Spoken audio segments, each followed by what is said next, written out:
નારાયણ દાસ ઉપર ઠાકોર શ્રી મહાપ્રભુજીએ વિશેષ કૃપા કરી, બાલબોધ ગ્રંથ ભણાવ્યો, મતિ વિશુદ્ધ બની, અહમતા મમતાનો નાશ થયો, અનન્ય આસક્તિ ઠાકોરજીના ચરણારવિંદમાં પ્રગટ થઈ. આ બાલબોધ ગ્રંથમાં સંક્ષિપ્ત પરિચય જો આપણે આપું, શ્લોકોના દર્શન તો આપણે કરીશું,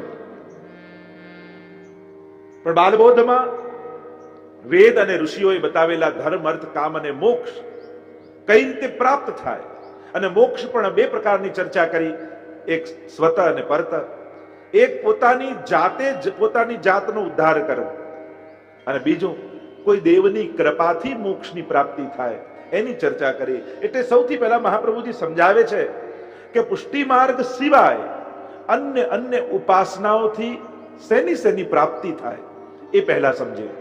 પછી તમને સિદ્ધાંત મુક્તાવલીમાં સમજાવીશ કે આપણા ઠાકોરજીની ઉપાસનાથી તમને શું ફલ પ્રાપ્ત થશે.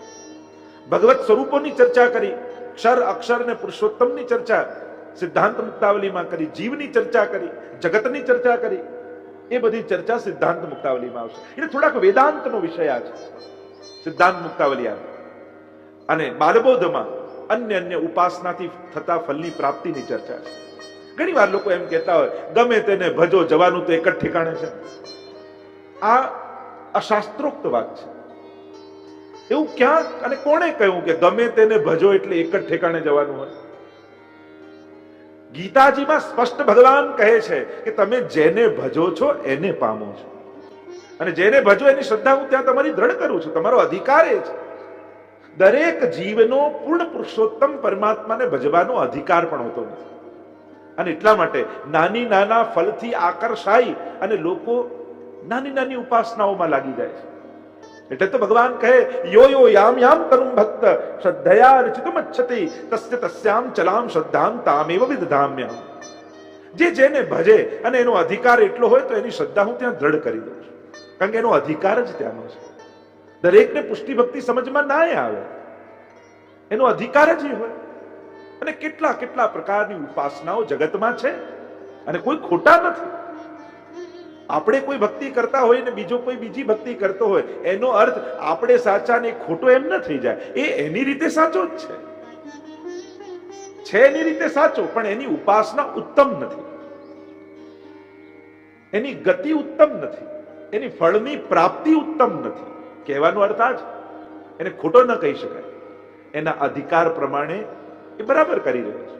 કોઈની શ્રદ્ધાને કેમ ખોટી કહી શકાય? મહાપ્રભુજી પાસે તો વૈષ્ણવ આવીને પૂછ્યું કે જયરાજ જ્ઞાન માર્ગ મોટો કે કર્મ માર્ગ મોટો કે ભક્તિ માર્ગ મોટો? ત્યારે મહાપ્રભુજી કે જેની જ્યાં શ્રદ્ધા હોય એના માટે એ માર્ગ મોટો, પણ અમને પૂછો તો અમારા મતે ભક્તિ માર્ગ શ્રેષ્ઠ છે. અને એટલા માટે મહાપ્રભુજી ઇતિ મે મતિ, આ મારી મતિ, આ મારો મત છે એમ કહીને છોડી દે છે. અને એટલા માટે ગીતાજીમાં સ્પષ્ટમાં ભગવાન સમજાવે છે. હમણાં એનો વિસ્તાર ગીતાજીમાં પ્રવેશ નથી કરતો, પણ જેવી ઉપાસના જીવ કરે છે એને પામે છે, અને મને ભજનારો મને પામે છે, એમ સ્પષ્ટ ભગવાનના વચન છે. અને એટલા માટે સૌથી પહેલા ધર્મના માર્ગે ચાલનારા જીવે વિચાર કરવો કે તમારે પામવું શું છે, તમારે કોને પામવા છે, શું પામવું છે. અલ્પ ફળ જોઈએ છે કે વિશેષ ફળ જોઈએ છે? તો એ પ્રકારે સાધના પદ્ધતિમાં જોડાવું. ભાવ પ્રવેશ કરી બાલબોધમાં મહાપ્રભુજીની વાણી છે, અને મહાપ્રભુજી તો વાત પતે છે, અને સ્વયં ગુસાઈજી પણ કહે છે ને તદુક્તમ અપી દુર્બોધમ. મહાપ્રભુજીએ કહેલું તો બધું દુર્બોધ છે. એ કઈ સરળતામાં સમજાઈ જાય એવું નથી, પણ સુબોધમ સાધ્યતા તથા એ સુબોધ થાય. અને એટલા માટે 16 ગ્રંથ જ્યારે પણ વાંચવા અને ભણવાની શરૂઆત કરો ને, ત્યારે એનાથી સૌથી પહેલા સર્વોત્તમ સ્તોત્રનો પાઠ કરી દો. સર્વોત્તમજીનો પાઠ કરો તો દુર્બોધ સુબોધ થઈ જાય. તદુક્તમ અપી દુર્બોધમ સુબોધમ સાધ્યતા. વલ્લભની કૃપા થાય તો જ વલ્લભની વાણી સમજમાં આવે, બાકી પડે લીખે સુને નહીં આવે. આ વાંચી લેવાથી કે ભણી લેવાથી સમજાઈ જાય એ જરૂરી નથી. વલ્લભ શું કહેવા માંગે છે એ તો એમની કૃપા થાય તો જ સમજાય. નત્વા હરિમ સદાનંદમ સર્વ સિદ્ધાંત સંગ્રહ. જે ગઈકાલે વાત કરી, આ સ્વસિદ્ધાંતની વાત નથી, આ સર્વ સિદ્ધાંતની વાત છે. કે જે અન્ય માર્ગો દ્વારા, અન્ય વેદો અને અન્યમાં ઉપાસનાઓ જે બતાવવામાં આવી છે, તામસ ઉપાસના, રાજસ ઉપાસના, સાત્વિક ઉપાસના, આપણે ત્યાં 33 કોટી દેવતાઓ માનવામાં આવે છે.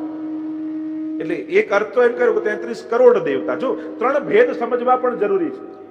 દેવતા, અવતાર અને અવતારી.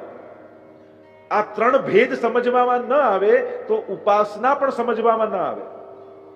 એક છે દેવતાની ઉપાસના, બીજી છે વિભિન્ન પ્રકારના ભગવદ અવતારો છે એ અવતારોની ઉપાસના, અને એ તે ચાંસ કલહ પુંસ કૃષ્ણસ્તુ ભગવાન સ્વયં, જે ભાગવતજીએ કહ્યું કે જે અવતારી પૂર્ણ પુરુષોત્તમ પોતે આ જુદા જુદા અવતાર લઈને આવે છે એ પુરુષોત્તમની ઉપાસના. અને દરેકની ઉપાસના વિભિન્ન પ્રકારની છે, એક જ રીતે ઉપાસના થતી નથી. તત્ત દેવતાની એ પ્રકારે ઉપાસના કરવામાં આવે છે.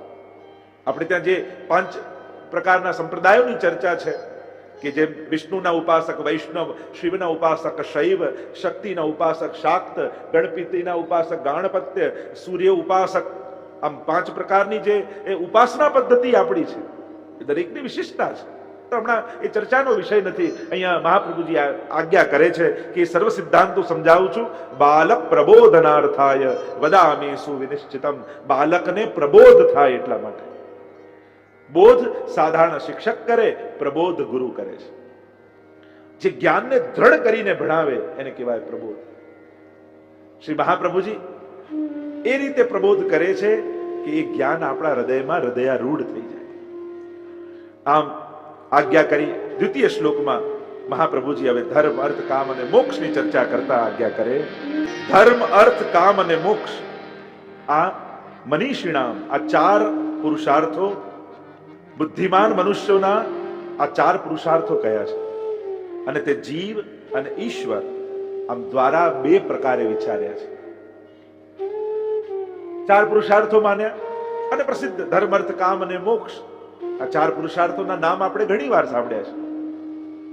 દેવકીનંદનજી ટીકામાં આજ્ઞા કરે છે કે બાલબોધમાં જે 4 પુરુષાર્થોની ચર્ચા છે એ પુષ્ટિ માર્ગના 4 પુરુષાર્થોની ચર્ચા નથી, એ મર્યાદા માર્ગી ભક્તોના 4 પુરુષાર્થોની અહીંયા મહાપ્રભુજી વાત કરી રહ્યા છે. કારણ કે પુષ્ટિ માર્ગી 4 પુરુષાર્થોની વાત ચતુશ્લોકીમાં આવશે. એ તો ત્યાં સર્વદા સર્વભાવેન અને ત્યાં ધર્મ, અર્થ, કામ અને મોક્ષ 4 શ્લોકમાં મહાપ્રભુજીએ પુષ્ટિ માર્ગી 4 પુરુષાર્થ એ ચતુશ્લોકીમાં બતાવ્યા છે. અહીંયા જે ચર્ચા છે એ સ્પષ્ટ થઈ જવું જોઈએ કે અહીંયા જે વાત મહાપ્રભુજી કરે છે એ મર્યાદા માર્ગી ભક્તોની વાત કરી રહ્યા છે. તો કે 2 પ્રકારે વિચાર્યા છે આ 4 પુરુષાર્થ. કારણ કે જીવને, પ્રત્યેક જીવને આ 4 જોઈએ છે. એને ધર્મ જોઈએ છે, એને અર્થ જોઈએ છે, એને કામ જોઈએ છે, એને મોક્ષ જોઈએ છે. આ 4ની ઈચ્છા દરેક જીવને છે. તો 2 પ્રકારે વિચાર કર્યા. 2 પ્રકારે કયા? તો કે દ્વિધા તેહી વિચારિતા. 2 પ્રકારે વિચાર્યા. કયા? જીવેશ્વર વિચારેણ. એક જીવના અને બીજા ઈશ્વરે કહેલા. તો ઈશ્વર એટલે મહાપ્રભુજી અહીંયા કહે છે ઈશ્વર શબ્દ વેદના અર્થમાં, કે 4 પુરુષાર્થો એક તો વેદે બતાવ્યા છે અને વેદ એ સાક્ષાત ઈશ્વરની વાણી છે. તો વેદમાં કહેલા 4 પુરુષાર્થ અને બીજા જીવ એટલે ઋષિઓએ સ્મૃતિ ગ્રંથમાં જે 4 પુરુષાર્થ કયા છે આ 2 રીતે વિચારેલા છે. વેદના અને સ્મૃતિ ગ્રંથોના, એટલે કે ભગવાને કહેલા અને ઋષિઓએ કહેલા. આ બંનેની ચર્ચા કરી. પુરુષોત્તમજી આ 4 પુરુષાર્થોને સમજાવે છે કે વેદમાં જે ભગવાને આજ્ઞા કરી છે 4 પુરુષાર્થો, કે ધર્મ કયો તો કે વેદમાં જે ધર્મ કહ્યું તો કે વેદ પ્રમાણે કરવું એ જ ધર્મ છે. વેદની આજ્ઞાને પાળવું એ જ ધર્મ. અને એમાં પણ 2 પ્રકારના ધર્મની વાત કરી. એક વિધેયાત્મક ધર્મ અને બીજો નિષેધાત્મક ધર્મ. વેદમાં 2 પ્રકારના ધર્મની વાત કહી છે. વિધેયાત્મક ધર્મ એટલે આમ કરવું જોઈએ, એને વિધેયાત્મક કરવું જોઈએ. સાચું બોલવું જોઈએ, ચોરી ન કરવી જોઈએ, આમ કરો એને કહેવાય વિધેયાત્મક ધર્મ. અને આમ ન કરાય એને કહેવાય નિષેધાત્મક ધર્મ. એટલે કે વેદમાં બંને લાઈટ આપી છે, ગ્રીન લાઈટે આપી છે અને રેડ લાઈટે આપી છે, ક્યાં જવું અને ક્યારે ઊભા રહેવું. અને ત્રીજો કર્મ એ પ્રાયશ્ચિત કર્મ છે. કરવું, ન કરવું અને ન કરવાનું થયું તો શું કરવું તો કે પ્રાયશ્ચિત કરવું. આ 3 પ્રકારની ચર્ચા છે. 2 પ્રકારના વર્ગીકરણ કરી શકાય, પ્રવૃત્તિ ધર્મ અને નિવૃત્તિ ધર્મ. નિવૃત્તિ એટલે કે જેનાથી સંસારની મોહાશક્તિ છૂટે, આ બે પ્રકારના ધર્મની ચર્ચા વેદમાં આવી. અર્થની વાત આવી તો અર્થ કોને કહેવાય? પુરુષોત્તમજી એમની વ્યાખ્યામાં ધર્મ અર્થ કામ અને મોક્ષ સમજાવે. અર્થ એટલે જે સ્ત્રી પુત્રાદિ દેહ પ્રાણ ગૃહ આદિ જે સાધનો છે જેનાથી માણસ સુખની કલ્પના કરે છે એ બધા અર્થ પુરુષાર્થ કહેવાય. અને વેદમાં યજ્ઞ દ્વારા આ બધું પામવાનો પ્રકાર છે. અર્થ પુરુષાર્થ પામવાનો વેદમાં પ્રકાર છે. કેટલા યજ્ઞો આપણે ત્યાં બતાવ્યા છે કે માણસ એની ઈચ્છાઓને પૂરી કરી શકે. અને શાસ્ત્રોમાં એવી ઘણી કથાઓ આપણને પ્રાપ્ત થાય છે કે યજ્ઞ દ્વારા આની પ્રાપ્તિ કરી. જેમ પુત્ર પ્રાપ્તિ, પુત્ર કામેષ્ટિ યજ્ઞ કરાવ્યો અને ચરુ લઈને ભગવાન પ્રગટ થયા અને રામાવતારની કથા આપણે જોઈએ છીએ. ત્યાં વૃત્રાસુરમાં પણ કથામાં પણ આવે છે કે ઇન્દ્રને મારે એવો પુત્ર પ્રગટ થાય અને ભૂલ પડીને વૃત્રાસુર પ્રગટ થયો. તો યજ્ઞ દ્વારા પણ આ પદાર્થો પામી શકાય છે. તો અર્થ પુરુષાર્થ વેદમાં કહેલો. કામ પુરુષાર્થ વેદમાં કામના પૂર્તિ માટે યજ્ઞો બતાવવામાં આવે છે. અને મોક્ષ પુરુષાર્થ કે જેના દ્વારા અમતા મમતા છૂટે. તો આમ ચારે પ્રકારના પુરુષાર્થની ચર્ચા એક તો ઈશ્વરે એટલે કે વેદે બતાવ્યું અને બીજું ઋષિઓએ બતાવ્યું છે સ્મૃતિ ગ્રંથોમાં. અને આ બે પ્રકારની ચર્ચા અહીંયા કરવામાં આવી છે, વિચારવામાં આવ્યા છે. એમ કહીને મહાપ્રભુજી ત્રીજા શ્લોકમાં આજ્ઞા કરે. બે પ્રકારની ચર્ચા કે જે યજ્ઞ આદિ સાધ્ય અને સાધન બંને વેદમાં બતાવવામાં આવ્યા કે જેનાથી વેદ ભગવાનની કૃપાથી આ ચારે પુરુષાર્થોની પ્રાપ્તિ થાય. અને બીજું ઋષિઓએ જે સ્મૃતિ ગ્રંથમાં બતાવ્યું છે એનાથી એની પ્રાપ્તિ થાય. આ બંનેનું વ્યાખ્યા અહીંયા કરવામાં આવી એમ મહાપ્રભુજી કહે છે. વેદમાં બતાવેલો ચાર પુરુષાર્થ એને અલૌકિક રૂપે કયો અને ઋષિએ બતાવેલા ચાર પુરુષાર્થની પ્રાપ્તિ કઈ રીતે થાય એને લૌકિક મહાપ્રભુજી કહે છે. અલૌકિકાસ્તુ વેદોક્તાઃ સાધ્ય સાધન સંયુતા અને લૌકિકા ઋષિભી પ્રોક્તા. એ લૌકિકની વાત કરી. આમ બંનેને સમજાવ્યું. મનુસ્મૃતિ, કપિલ આદિએ સ્મૃતિ ગ્રંથો લખ્યા છે. જે મનુસ્મૃતિનું તમે પઠન કરો તો વ્યક્તિ એ સ્મૃતિ ગ્રંથોને પાળી જીવનમાં કઈ રીતે ધર્મ અર્થ અને કામની પ્રાપ્તિ મોક્ષની પ્રાપ્તિ કરે એની ચર્ચા ત્યાં મનુસ્મૃતિમાં સમજાવવામાં આવી છે. તો જે સ્મૃતિ ગ્રંથોમાં ઋષિઓએ કહ્યું છે એમ કહી અને આગળ ચોથા શ્લોકમાં મહાપ્રભુજી આજ્ઞા કરે.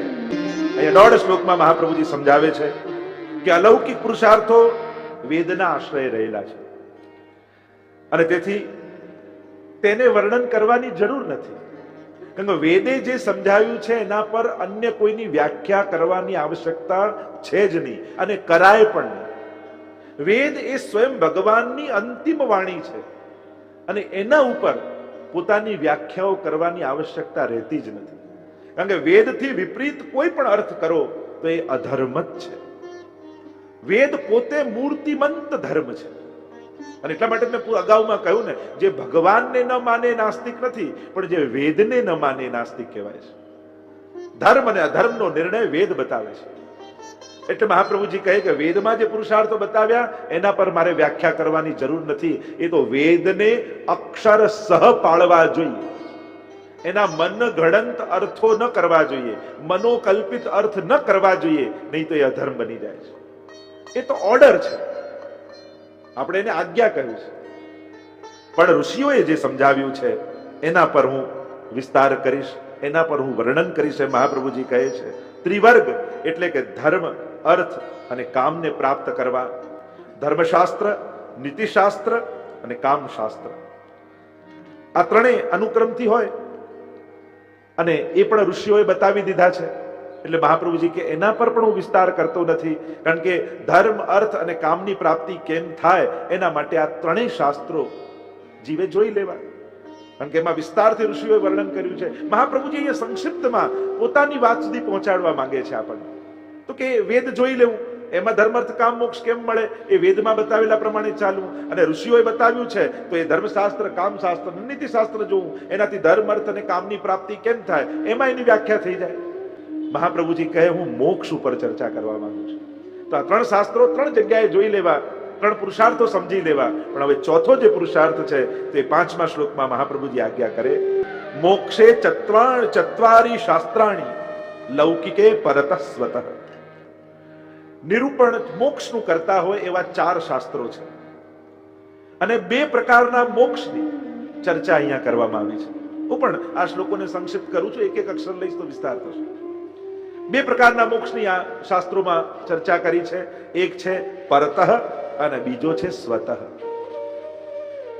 એક સ્વતઃ મોક્ષ એટલે કે પોતાની જાતે ઉદ્ધરેત આત્માનો આત્માનમ, પોતાની જાતે પોતાની જાતનો ઉદ્ધાર કરે, એ સ્વતઃ મોક્ષ. અને બીજો છે પરતઃ મોક્ષ કે કોઈની કૃપા થકી જન્મ મરણના ચક્કરમાંથી છૂટી જવું, મુક્તિને પ્રાપ્ત થવું.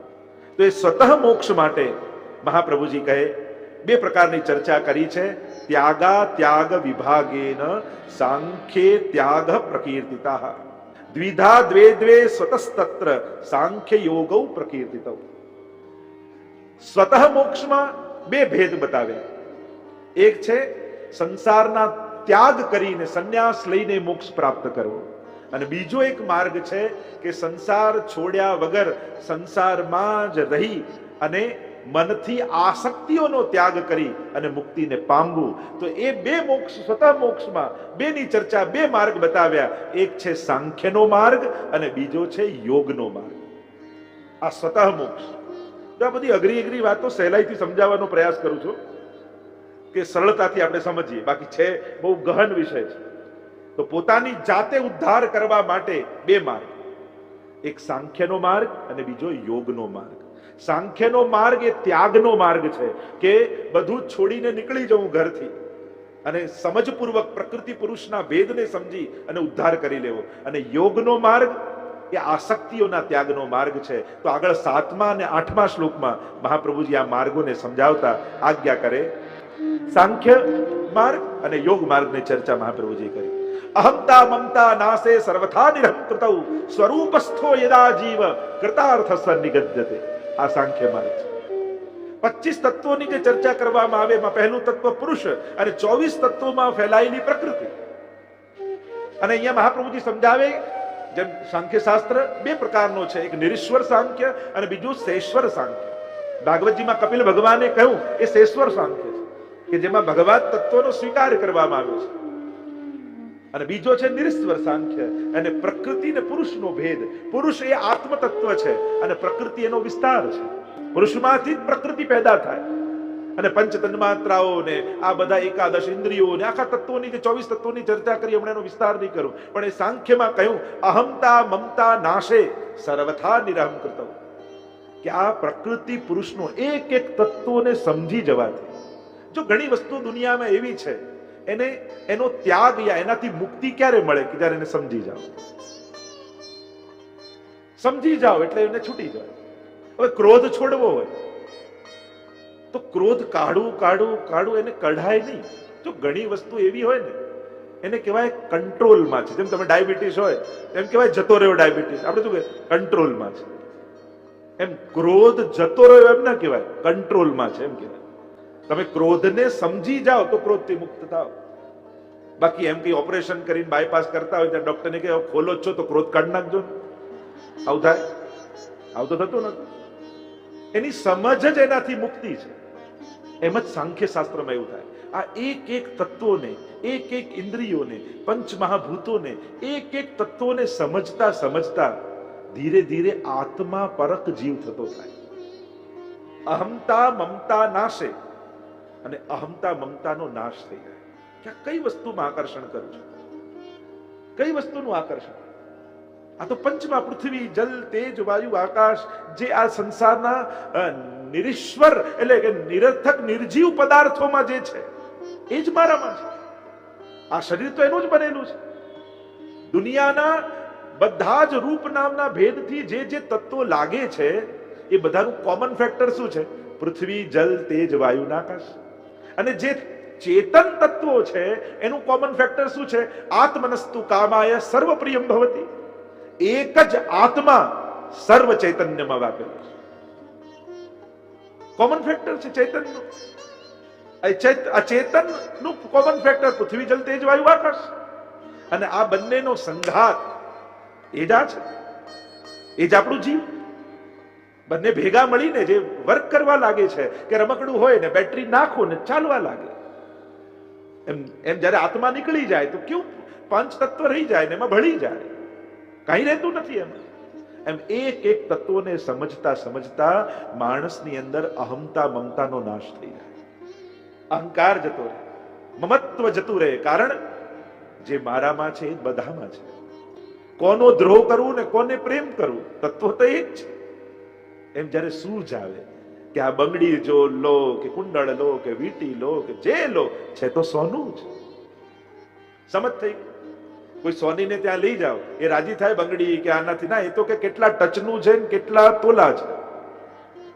એક વ્યક્તિ લઈ ગયો, એની પાસે પૈસાની કમી આવી તો એની પાસે એક સોનાના ગણપતિ હતા, આટલું મોટું ઉંદર ને એની પર નાનકડા ગણપતિ બેસેલા. લઈ ગયો સોની પાસે અને કહેવા લાગ્યો કે મારે આ વેચવું છે. ત્યારે સોનીએ કહ્યું કે ઉંદરના તો 10,000 આવશે, પણ ગણપતિના 1,000 જ આપીશ. પેલો કે ઉંદર મોટા કે ગણપતિ? ઉંદર તો વાહન કહેવાય, દેવતા તો ગણપતિ છે. પેલો કે તું ઉંદર ને ગણપતિ જુએ, હું તો સોનું જોઉં છું. મારા માટે તો કિંમત એની વધારે જેમાં સોનું વધારે હોય. આ સોનીની સમજ. અને બીજી સમજ એ સાધારણ વ્યક્તિ. બસ આ સાંખ્યને માનનારા આ એક એક તત્વો માટે સજાગ થતા થતા છેક આત્મ તત્વ સુધી પહોંચી જાય. અને એ પ્રકારે એની અહમતા મમતા નાશે, સર્વથા નિરહંકૃતૌ સ્વરૂપસ્થો યદા જીવ. એને સ્વરૂપમાં સ્થિત થઈ જાય કે આત્મા જ મારું સ્વરૂપ છે, બાકી બધું તો સાધન છે, માધ્યમ છે. એ ચૈતન્યત્વ આ માધ્યમ થકી પોતાને અભિવ્યક્ત કરે છે. અને સ્વરૂપસ્થો યદા જીવ કૃતાર્થ સ નિગદ્યતે. અને એમ પોતાની કૃતાર્થતાને પામે. આમાં કોઈની કૃપાની જરૂર નથી, કેવલ પોતાની સમજની જરૂર છે. આ સ્વતઃ મોક્ષ છે. અને આ મુક્તિને પામી જાય આ સાંખ્ય માર્ગ. અને એમાં પણ શેશ્વર સાંખ્ય છે, એમ મહાપ્રભુજી 8મા શ્લોકમાં કહ્યું. અને એ પણ જ્ઞાન દ્વારા શેશ્વર સાંખ્ય પણ એક સરખું જ ફળ આપે છે, એમ કહ્યું. 9મા શ્લોકમાં યોગ માર્ગને મહાપ્રભુજી સમજાવે કે યોગ દ્વારા મોક્ષ કઈ રીતે થાય. તો કહ્યું કે સાંખ્યમાં ત્યાગ છે, કે બધું છોડો, બધું છોડો, બધું, કારણ કે બધું નિરર્થક છે. અને યોગ માર્ગમાં અત્યાગ છે. અત્યાગ એટલે સંસારમાં જ રહે છે વ્યક્તિ, પણ યમાદયસ્તુ કર્તવ્યાઃ સિદ્ધે યોગે કૃતાર્થતા. યોગ માર્ગમાં યમ, નિયમ, આસન, પ્રાણાયામ, પ્રત્યાહાર, ધારણા, ધ્યાન, સમાધિ, જેને અષ્ટાંગ યોગ કહીએ છીએ, છેક સમાધિ સુધી જવાનું. યમથી જેનો પ્રારંભ થાય. અને એમ કરતા કરતા સંસારમાં જ રહેતા રહેતા. જો યોગ માર્ગ એવલ કોઈ કસરત નથી, એ તો એક સાધન છે કે યમ નિયમ. આ પહેલા 2 પગથિયા છે. અને એટલે આપણે એને દેહપરક ગણવા લાગ્યા. ખરેખર યોગ માર્ગ એ દેહપરક છે જ નહીં. આ દેહનું સ્વાસ્થ્ય એના મોક્ષમાં કામ લાગે એટલા માટે શરીરને સ્વસ્થ રાખવાનો એક પહેલું બીજું ડગલું ભરવામાં આવે છે, કે જેથી કમથી કમ એના મોક્ષના માર્ગમાં એનું શરીર એને આડે ન આવે, શરીર એનું સહાયક થઈ જાય. એટલે આ કસરત આદિ આપણે યોગ કહીએ છીએ. અને એ પણ હવે તો યોગનું યોગા સુધી આપણે પહોંચી ગયા, બાકી છે તો યોગ જ. તો યમ, નિયમ, આસન, પ્રાણાયામ, પ્રત્યાહાર, ધારણા, ધ્યાન અને સમાધિ. ધ્યાન પણ એક નીચેનું સ્ટેપ છે. ધ્યાન પણ અંતિમ નથી, એની પછી તો સમાધિ આવે. કારણ કે કોન્સન્ટ્રેશન છે, ઇમેજિનેશન છે કે મેડિટેશન છે, એ પણ એક ચર્ચાનો વિષય છે. કે આપણે કોઈ વસ્તુમાં કોન્સન્ટ્રેશનને ધ્યાન માનીએ છીએ, પોતાના ઇમેજિનેશનને ધ્યાન માનીએ છીએ કે મેડિટેશન કરીએ, તો ઘણી બધી એની અંતર્ગત ચર્ચાઓ છે. તો આના દ્વારા જીવ પોતાના આત્મામાં યોગ દ્વારા સ્થિત થાય. અને સ્થિત થાય, આસક્તિ સમાપ્ત થઈ જાય, પછી એને ક્યાંય કોઈ છોડીને જવાની જરૂર ન થાય. એ જ્યાં રહે એ યોગીની જેમ રહે.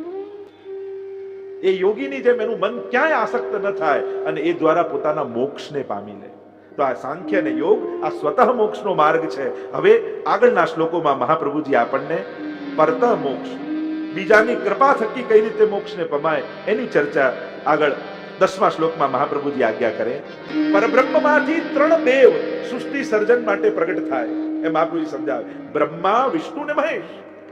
હવે આ 3 દેવની ઉપાસનાથી મુક્તિ મળે. એની ઉપાસનાથી શું ફળ પ્રાપ્ત થાય? તો મહાપ્રભુજી સૌથી પહેલા સ્પષ્ટ કરી દે છે. હવે લખ્યું છે પુષ્કરમાં, જ્યાં બ્રહ્માજીનું પ્રાગટ્ય સ્થળ છે. અને મહાપ્રભુજી સ્પષ્ટ આજ્ઞા કરે છે કે બ્રહ્માજી મોક્ષ આપતા નથી. કેમ? કારણ કે એમનું કાર્ય સર્જનનું છે, અને મુક્તિ એ તો સર્જનમાંથી મુક્ત થવાની વાત છે. તો પોતાના કાર્યથી વિપરીત કાર્ય. કારણ કે જયારે બ્રહ્માજી ઠાકોરજી ચતુશ્લોકી ભાગવતનો ઉપદેશ ભાગવતજીમાં આપ્યો, ત્યારે બ્રહ્માજી ભગવાન પાસે માંગેલું કે આપે મને જે કાર્ય આપ્યું છે એનાથી વિપરીત બુદ્ધિ મારી ક્યારે ન જાય. તો ભગવાને કયું કાર્ય આપ્યું છે? બ્રહ્માજીને સર્જન, કે સર્જન કરે છે. અને એટલા માટે મોક્ષ કોઈને આપતા નથી, કારણ કે સર્જનથી વિપરીતતાની વાત છે. એટલે મહાપ્રભુજીએ સ્પષ્ટ કર્યું કે બ્રહ્માજી મોક્ષ આપતા નથી. તો હવે બે દેવ રહ્યા, વિષ્ણુ અને શિવ. એમની ઉપાસનાથી, કારણ કે આ પરાશ્રયણ મોક્ષસ્તુની વાત છે કે કોઈની કૃપા દ્વારા મોક્ષની પ્રાપ્તિ થાય, કોઈના આશ્રય થકી મોક્ષની પ્રાપ્તિ થાય. સ્વતઃ મોક્ષની વાત યોગ અને સાંખ્યમાં કરી, હવે પરત મોક્ષની વાત કરે કોઈની કૃપા થકી. તો ત્રણ દેવમાંથી બ્રહ્માજી આપતા નથી, અને એટલા માટે હવે બે દેવની વાત કરે કે એમની ઉપાસનાથી કઈ રીતે મુક્તિ મળે. તો આગળ 11, 12, 13, 14 અને 15 આ બધા શ્લોકો સાથે બોલી એને સાર રૂપે હું તમને કહીશ. જેમ મહાદેવજી છે વસ્તુ માત્રની સ્થિતિ અને સંહાર કરે છે, વિષ્ણુ સ્થિતિ કરે, મહાદેવજી સંહાર કરે. અને પાછા શાસ્ત્રોના બંને પ્રવર્તકો છે. વિષ્ણુ પણ પ્રવર્તક છે અને મહાદેવજી પણ પ્રવર્તક છે. અને બ્રહ્મ જ એમ મહાપ્રભુજી કે બ્રહ્મૈવ તાદૃશમ યસ્માત સર્વાત્મકત યોદિતઃ, કે બ્રહ્મ જ પોતે શિવ અને વિષ્ણુ રૂપે થયા છે. શાસ્ત્રોમાં સર્વાત્મક રૂપે બંનેને કયા છે, કારણ કે બ્રહ્મ પોતે સૃષ્ટિના સર્જન, પાલન અને વિસર્જન માટે ત્રિદેવ રૂપે પ્રગટ થયા છે. એમ મહાપ્રભુજી કહેતા આગળ 13મા શ્લોકમાં અહીંયા મહાપ્રભુજી આજ્ઞા કરે, ભોગ મોક્ષ ફલે દાતુમ સક્તૌ દ્વાવપી યદ્યપી, કે શિવજી અને વિષ્ણુ બંને ભોગ અને મોક્ષ બંને આપવા માટે સમર્થ છે. પણ વિશેષ રૂપે શિવજી ભોગને દાતા છે અને વિષ્ણુ મોક્ષના દાતા છે. કેમ? આગળ 14મા શ્લોકમાં મહાપ્રભુજી એનું કારણ આપતા કહે, મહાપ્રભુજી આજ્ઞા કરે કે દુનિયામાં જે માલિક હોય અને એનો કોઈ સેવક હોય, તો માલિકને જે અતિશય પ્રિય વસ્તુ હોય ને એ પોતાના સેવકને ના આપે. વધારાની વસ્તુ સ્વામી સેવકને આપી શકે, પણ પોતાને પ્રિય હોય, કારણ કે મહાદેવજીને પોતાને મોક્ષ અતિ પ્રિય છે. અને અતિ પ્રિય છે એટલે પોતે મુક્તિના ભાવમાં બિરાજે છે. અને એટલા માટે એમને સેવા કરીને કોઈ મોક્ષ ઈચ્છે તો મહાપ્રભુજી ભોગ, શિવજી ભોગ આપવા તત્પર થઈ જાય, પણ જલ્દી પોતાને પ્રિય એવું મોક્ષ નથી આપતા.